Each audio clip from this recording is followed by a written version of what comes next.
this, and however you feel comfortable. Sure. And this camera? Just talk to the class, and the camera will find you. All right, great. So, like Mr. Weber said, I'm Jennifer Johnson. I'm a professor here in the School of Communication and Journalism. So some of you I know from class, others I know from lots of meetings in the provost office this semester. And Philip Lutz was a student of mine. I had him in several classes. He was a comm major, and he graduated from our program. And his death this summer just absolutely devastated me. So it was part of that grief process that I've just been working through. And at the beginning of the semester, it dawned on me that 3 years ago, I started the semester with Philip in my class for the last time, and I didn't sleep well that night.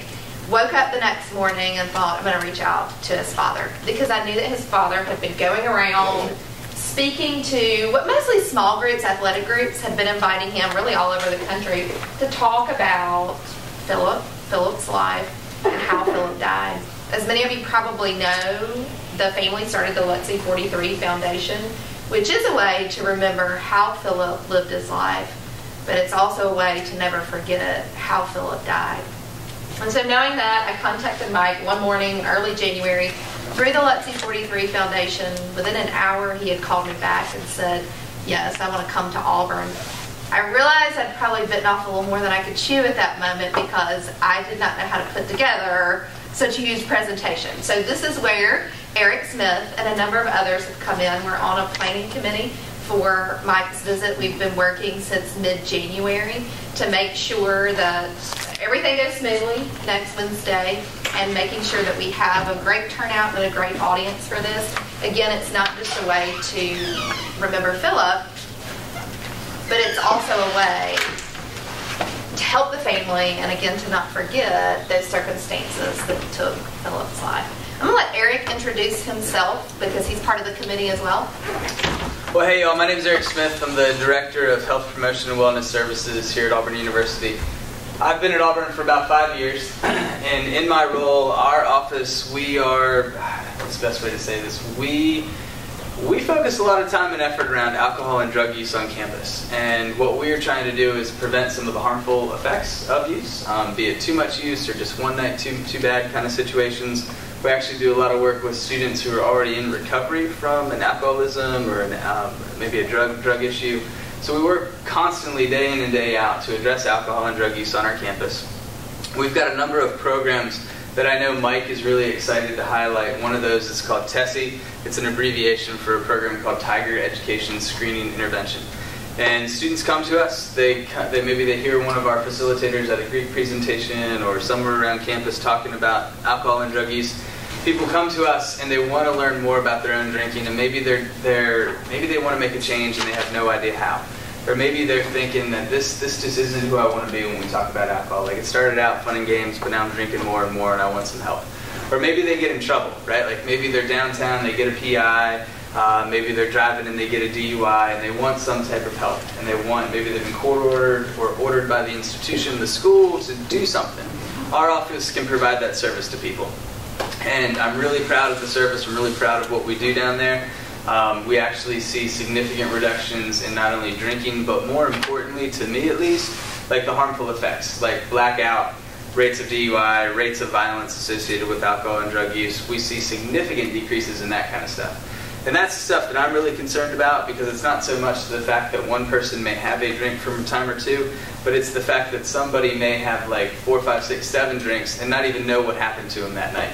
And maybe they wake up and they don't know who the person is they're with or where their car is or something like that. Like, we can laugh and kind of joke about some of the stories we hear the next day after, but when you really stop and start to think about it, like, what a traumatic experience for someone to actually go through. And that's the type of stuff that we're trying to prevent on a daily basis. We also do a lot of work with students who, maybe the same thing's true for marijuana through that program, or even prescription pills like opiates and Adderall and things like that. So we have a pretty good handle, we believe, on what's going on around town, on campus, and we're just here to try to prevent some of that harmful stuff from happening. I had a chance to speak with Mike right when this whole process got started. He was really excited about some of the work that we do. What we typically find is that students, A, they don't know about this good work that we can do, or they're not ready for that just yet. So we're here to serve whenever somebody is ready, or when they're told they need to be ready and they need to kind of make that change is something we do. So I also typically move around a lot when I talk, so this is really tough for me to stand still in this spot with all these cameras trained on me. I should be over there right now or even pacing over there. So for what it's worth, I'm bending for you all today. I'm bending. All right, so I just want to highlight or just, follow up with some of the things that Eric said as well. And as someone who knew Philip personally, I do think it's really important to say that I do not think that Philip had an alcohol problem at all. He was not someone who was a chronic abuser of alcohol. But something that Eric said just now hit me really hard, and that was, we can often, after a night out, and I'll include myself in that category as well, can wake up and we can laugh about it. The heartbreaking thing is that Philip never did. And this is why Mike's story and Philip's story is so important, is the choices that we make and the choices that sometimes we're incapable of making, the good choices we're incapable of making, sometimes when we have had too much to drink or too much fun at the night. So this is really what March 11th is about, is to think about those choices that we're all making in relation to seatbelt use, drinking, and driving. I actually have students in one of my class right now, which Betty Ann's a part of. All semester they've been working on not necessarily a campaign, but just a presentation about seatbelt usage. And one this morning actually quoted Eric or some statistics that Eric had given him in that presentation about seatbelt use at Auburn. It was a combination of things that took Philip's life that day. And we want to be able to talk to those things. Mike wants to be able to talk to those things to you guys, not really preaching to you, but just to get you to think about those choices that you're making. I think just to follow up on that, one thing that I often hear when I'm in sessions with students is like, someone's like, so you're telling me I have a problem. And I'm like, no, dude, I'm not telling you you have a problem at all.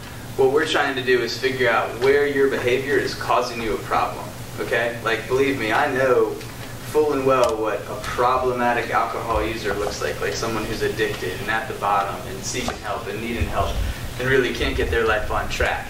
And that is not the type of drinker many of our college students are. But we can probably all agree, like, maybe that wasn't the best decision last night, and what can you do in the future to actually prevent that? Or maybe getting behind the wheel, like, I understand you were trying to get your car home, but bad call, that's the problem. So we often focus on the outcomes of behaviors as opposed to, like, the labels associated with kind of problem. I don't know, problem drinking is a challenge, I think, for sure, for me. Sure.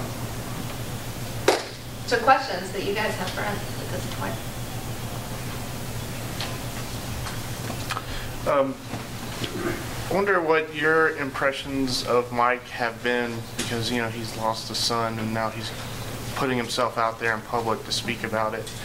Like, what kind of strengths does that take, or I don't know how he's doing it, honestly. I don't know how he finds it in him to talk about Philip's last day on earth so honestly and bluntly. If any of you saw the ESPN interview or seen any sort of press on it since then, he is at times gut-wrenchingly honest about the choices Philip made that day and those decisions. And so, I don't know where his strength is coming from, but he is an amazing individual. The whole family is. I've had a chance to speak briefly to Philip's mother as well. And I don't know how, you get through the loss of a child and when it's so public like this. But he said something that I read in an interview, and he said, when Philip's blood alcohol content became public, the family was paralyzed for about 2 days. They just could not really get over and get past what that was. And, he said he felt like God just put it out there and said, here it is. What are you going to do with this now? And I think he's really taken that as a challenge and as a way to challenge youth, college students, even adults. I think he says that he's talking to, 14 to 24-year-olds, that age range. But I think that this is something that, my age, mid-30s, people in their 40s, we still make these sort of decisions related to alcohol. And so it's not just college age or high school. I think that this is a message that is so applicable, and it's a challenge that I think many should hear. I think, kind of speaking to Mike's character, he's just a rock, there's no other way for me to really put it into words. He credits his faith a lot with his ability to do this. I think your point about kind of being called to do this is very important to him. He disclosed to me he's a very devout Catholic. He really believes that this is something that he was called to do. And I know that's very simple and almost a cliche answer, but at the end of the day, like, it's his personal belief, right? And it's what he's doing, and it's what he's about. And I think it's going to guide, definitely the next decade plus probably of his life outside of the house. So that was easy. Yeah. Has his mother talked about, because I know like Mike's going out and doing all that, is Blessing Kirk's mom aiding him in that? Or Absolutely. The family is fully supportive. So Mary and their 3 daughters, Amy, Abby, and Ann, are all very supportive of Mike's message. They just don't choose to speak in the venues that Mike does. I mean, they have all spoken with the media, and you can find interviews that they've done with the media. But, Mike's the one. He's the one that's really taking this as a challenge. Most of the family will be here on March 11th. One of the girls will not. She's in school somewhere else, so it's not going to be able to make it. So the family is fully supportive of Mike's message, yes.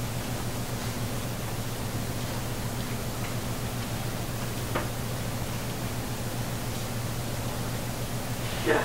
What do you think the biggest type of audience is going to show up? Do you think it'll mainly be students or mainly alumni, or how do you think that will all pan out? We hope it's a good mix of both. I mean, we hope that we have a great student turnout. We're just not really sure. The Auburn University student population has been difficult to gauge in relation to this, whether you guys are coming or you're not going to be coming to this event. I mean, I've offered extra credit to my classes just to give you a little urging to come, and I know that that's happened in some other classes, but we hope that it's both. I mean, we've gotten a lot of response from community, and we've even heard from just post on Facebook from a group in Georgia that said they were bringing their whole senior class. Now, I don't know if that's 30 students or 300 students, but the community has responded very, very well and very enthusiastically to this event. It's just the student response we can't really gauge very well, but we hope that you guys will come. I mean, you're part of our target audience, and we want to see you guys. It's not easy. We understand that this is not an easy message to listen to,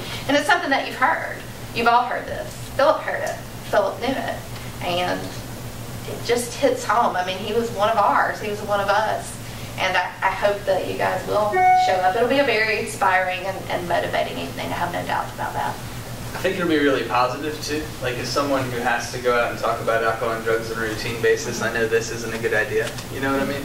And I really think that Mike, the way he has told me he's going to construct his conversation and what he really wants to do, and I bet, like, all of us, we hope our dad would be able to do this for us. Like, just talk about how awesome you were, and talk about all the good stuff you did, and just talk about how sometimes, and unfortunately, like, all that great stuff and all those wonderful moments and accomplishments and accolades you received over the course of your 23, 24 years, like, can be taken away, like, real quick. So I think he's going to present this very positive message that all of us can probably relate to and share, and that we're all trying to do the best we can every single day. And the reality is, unfortunately, like, boom, it's gone, right? And there wasn't any laughter the next day, right? That's for sure. So I think you're going to have that piece in there. But like I said, as someone who talks about alcohol all the time, like, I think this is really going to be more of a conversation about the lives we all choose to live and how great they can be, but how unfortunate that one decision can sometimes be. Like, I've made some mistakes in my life, as I'm sure many of you have in your lives too, right? And I bet you all have been able to rebound from that mistake. And there's some mistakes that we make that we just can't rebound from. And I think it's thinking about kind of prioritizing how do you go about making sure that these are the mistakes you want to rebound from, and these are not. So, good question. You may have already mentioned something along these lines, but does he do this full time now? Speaking engagements and things like that, or is this something he does just in his own free time? I think it's probably the answer is both, which sounds silly. I mean, he pretty much anybody who reaches out to him, he makes sure that he makes it happen. But he does do some sales on the side, so he still is employed, but I think he's self-employed is what it is. That's my understanding of it. But basically, he has the type of job that allows him to do this and it almost seems like it's full-time now. I mean, he's so busy and has been all over the state, been to Illinois, he's in Oregon a couple of weeks ago, or maybe next week he's going to be in Oregon. So this is a message that is so much bigger and broader than Auburn. Yeah. I know some of Lutz and Kirken's personal friends who were actually with him that day, and are any of them planning on speaking or anything? Anyone besides Mike specifically? No, not in terms of the actual event that night. I mean, Coach Malzahn will be there to introduce Mike, and Brother Chet Williams will be there as well to give some remarks before Coach Malzahn does. But, you know, the focus is Mike and his presentation. So we've just kind of taken suggestions from him if he wanted or asked for somebody to be included, then we reached out to those individuals.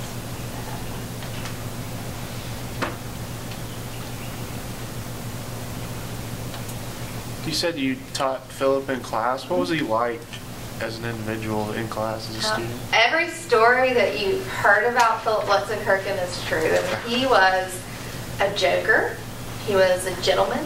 He was very friendly, and he was incredibly humble. So throughout my time here, I've taught a lot of student athletes. And if he wasn't so big, and if he didn't have that last name, Lutz and Kirken, you wouldn't have known he was a student athlete. There were no airs about him. He was incredibly friendly with everybody. He was a people person, and I mean, he just constantly made us laugh in class. And, you know, I've heard him described as goofy, that he described himself as goofy. That is just not the adjective I would describe. He's a little bit smart aleck, but in a good way. I don't mean that in a bad way. He just had this really great sense of humor, and he made class enjoyable, and he was just very down to earth. You know, there's a few students, as a teacher, there's few students that you really connect with and that you keep up with, and Philip was just one of those. He just made it so easy to like him, and you'd be hard-pressed to find an individual that you liked more or wanted to spend time with more than Philip Lutz and Kirken. And there was a big age difference between the two of us, but, you know, I think that that's been shown time and time again. He just got along well with everybody, and he would give it to me in class, which was kind of fun sometimes, and then, you know, I was able to get it back at the end of the semester last time I had him. But I have great, just very great and fond memories of Philip. He was a wonderful individual.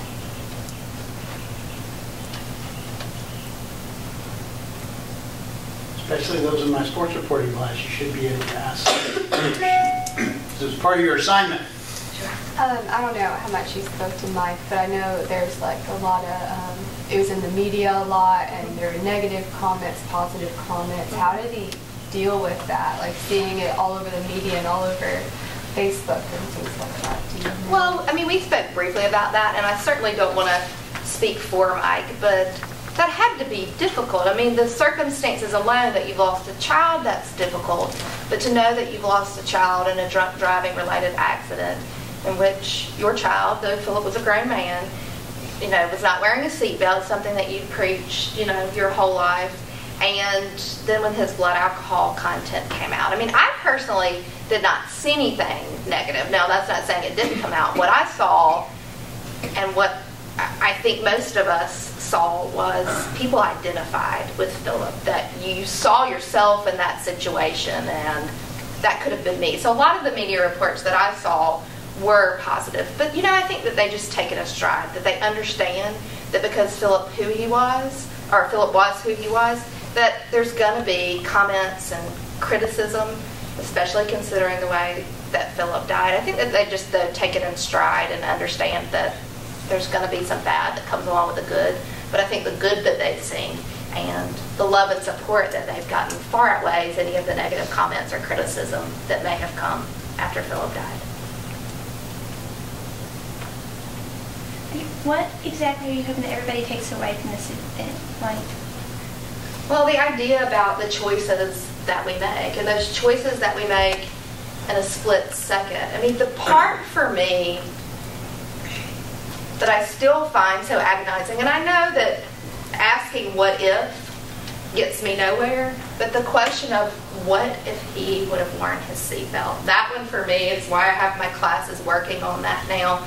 Would the outcome for Philip have been different? It's a split-second decision. And, you know, I can't speak to why he did or did not make that decision that day, it's just an agonizing thought. And so the idea of the decisions that we make, especially when we're under the influence of alcohol, and that if we can't make those decisions, that we need those around us to help us make those decisions. You know, take the keys, tell somebody to buckle up. If you're getting in the car and you've been drinking, it's the first thing that you should do. I certainly don't encourage you to get in the car, but that's what many people do. I mean, they were in a rural area, no taxi cab was going to take them to the convenience store down the road.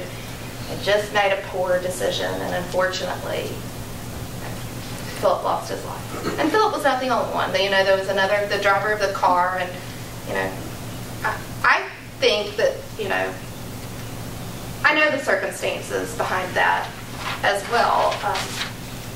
But speaking to who Philip was, you know, I think Philip would want that individual looked at in the same light as Philip is looked at. And again, I don't want to speak on behalf of anybody. Certainly can't speak for Philip, but you know, he was somebody that loved individuals and loved people, and obviously this was a friend of his as well. I'd like one referral, right? Like if one student in the audience came back to our office or contacted us like 2-3 days later and said, hey, I was at that talk the other night and I heard about y'all's service and I want to come in and talk to somebody. That's all I'm looking for. Like one little referral. And imagine the power though of that one referral. Like we run numbers all the time on like what happens when a student leaves Auburn because of an alcohol or drug addiction or problem. Like think about that. Think about if you had to leave Auburn, right? And you had to go to treatment and you never came back. Like if we could intervene before you got to that point and keep you from leaving Auburn, that would be a big win. We often joke in our office, we've got like our motto is we change lives. It's corny, it's a little bit arrogant, I got it. But like we walk around like high-fiving each other like, hey, did you change your life today? Like that's what we're trying to do. Like no joke. That's what we're trying to do. So if I got one referral coming out of Mike Lutzenkirchen's talk, that'd be a win. That'd be a big win for me, for sure. Because we know if they're willing to come in the door, chances are they're willing to make some changes. And we feel confident that especially in that situation, we can work with someone and start to make some changes. And we know that those changes could have a lifelong lasting impact. And that would be huge. So one referral is all I'm looking for. Just one. If I get two, I'm going to be ecstatic and I'll probably do a backflip. And I can leave those. Don't ask me to do it on camera. One of the reasons that we wanted to do this in March is because, as you all know, spring break's coming up. And so I think many students are going to find themselves in very similar situations to what Philip found himself in the last day of his life. And so if we can get you guys thinking about this as you go into spring break, about who's going to drive, all right? Who's going to drive tonight? Make sure that you're buckling up, or just thinking about how much alcohol that you are consuming before you start drinking during spring break. And so we really wanted this to have a tie-in with your spring break, the high school spring break, and to really get you guys thinking about those choices that you're making before that big party week hits. Maybe the other piece of the puzzle too, and then we'll get to you. Like, we know that over 1/3 of our students choose not to drink, and that's a great choice, right? So the myth is that everybody drinks, right? Like 99% of students are getting drunk. Like right now, no, that's not right. That's not right.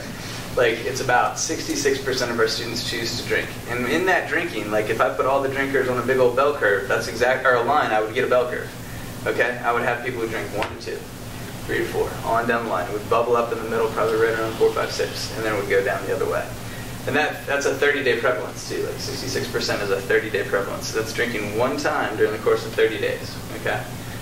So remembering that other piece, there's a huge chunk of our students who choose not to drink, and that's a great choice, and that's a choice they're willing to make in an environment that may often seem like everybody's drinking. They're choosing a different decision, and that's cool. That's a really big win too, I think, for sure. Yeah? Do you think that, like, with Philip's situation, that this has more of, like, a real, like, awakening aspect just because Philip was a good person? Because sometimes people do more than often, like, have reckless behavior, and then there's others that sometimes, you know, slip up once in a while and don't think. Do you think that has, like, a more real aspect? Absolutely. I mean, I think that part of it is Philip's celebrity status. I mean, he was a fan favorite, and that connection with football, obviously that's huge. But the bigger piece of the puzzle for me, and the reason that I think that we've gotten so much support, or that we were able to form a committee so quickly and all the doors have just been open for us about this, is that this is a true testament to Philip's character. It really reflects the person that he was in life. And absolutely, And I would also like turn that question back on you. You know, like, do you think it has any more credence because it's Philip Lutz and Kirk and because it's a little bit of a celebrity and a football player and an athlete versus any one of us? You know, like I think that's a question that you guys can really answer and let us know more than I can. I mean, I know I see the numbers, I see the police reports, I see all that kind of stuff. But I know because of Philip's status, this rose to a whole other level. And if it rises to a whole other level just to draw light to the fact that any one of us could lose our lives any given day, I'm all right with that.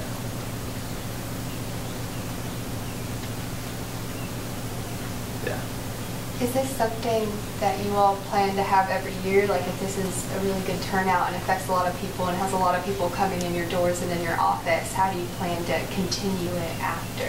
We don't really know yet. I don't know that we would have the momentum to do it this big every year. And a lot of that just depends too on if Mike's still speaking, if he's still doing this a year or two from now. I mean, I always think at least in the next 5 years we could probably get a small group or subset of students to come to something like this, especially if we partnered with Auburn High School, because that's part of the day too. We have a long day actually planned for Mike on March 11th. So there's possibilities there, but I don't want to speak that far down the road because we just don't know. We're going to keep those lines of communication open with Mike for sure. Eric, can you tell us what it looks like for someone who today does need to reach out? Not after seeing today. Today they need to reach out. What does that look like to an Auburn student on campus? How do they do it? How do they do it? How do they do it? It's real simple. It's real simple. If you have an email account, you can do it. Like all you have to do is email tessie@auburn.edu, TESI@auburn.edu, or call 334-844-1528 and ask to speak with a Tessie facilitator, and we'll get you connected, get you on the schedule, and get you going. I would say that person, like I thought you were going with, what does that person look like? I mean, it looks like all of us, right? Like we're all, this is one thing I kind of struggle with all the time. Like we at Auburn, in particular, have this view of the Auburn person, right? The Auburn man, the Auburn woman, and they look like all of us, right? And they present this awesome outward image. And often there's some stuff going on inside that none of us are privy to and none of us know about. I mean, we're all carrying the same load all the time. We've got this great veneer on the outside, but maybe there's something deep down inside that you're struggling with. I mean, so it's really tough to say, like, what does that person look like? But the good news is we don't care what you look like. We just care the fact that you want to like talk and you want to make a positive change. And we're more than willing to work with you on that. And we're going to try to find any hook we can to maybe make a positive change in your life, that's for sure. If it's just like drinking one less night a week, or I want to give up hard liquor, or I want to stop going to drink specials, we will figure it out. And we'll work with you on what that might look like. Or it might be like, I need to quit completely. Totally cool.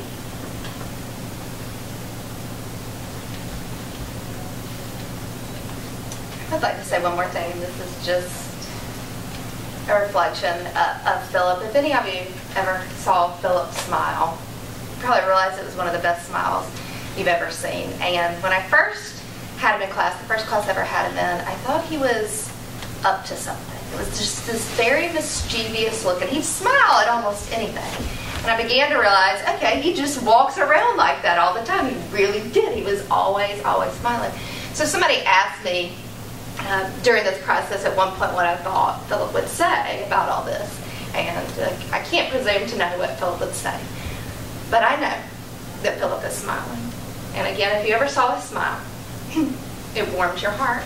And it's an image that I've carried with me since he has died, is that mischievous grin that he walked around with on his face all the time. He was one of the most content people I've ever met. He was truly happy and people person. Loved life. So I know he's smiling. Any other questions you can think of about the event? I mean, the facts of the event are in your press release. Anything about what's trolling through your minds right now about what's most interesting that you'd still like to ask?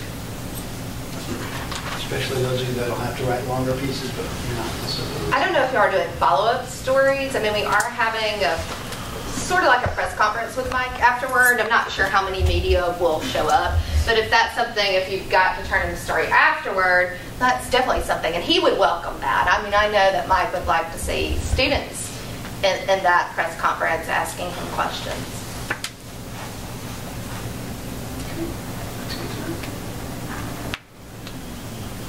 All right, so how can we, if we have any follow-up questions for either of you guys, send them to Yeah, so Ms. yeah, Johnson? you can just send them my way. I'm pretty busy. We are wrapping up, and this next week is, I thought the first week of promotions was going to be crazy. This next week is Good. really crazy in terms of all that we're trying to do to get the word out last minute. But feel free to email me.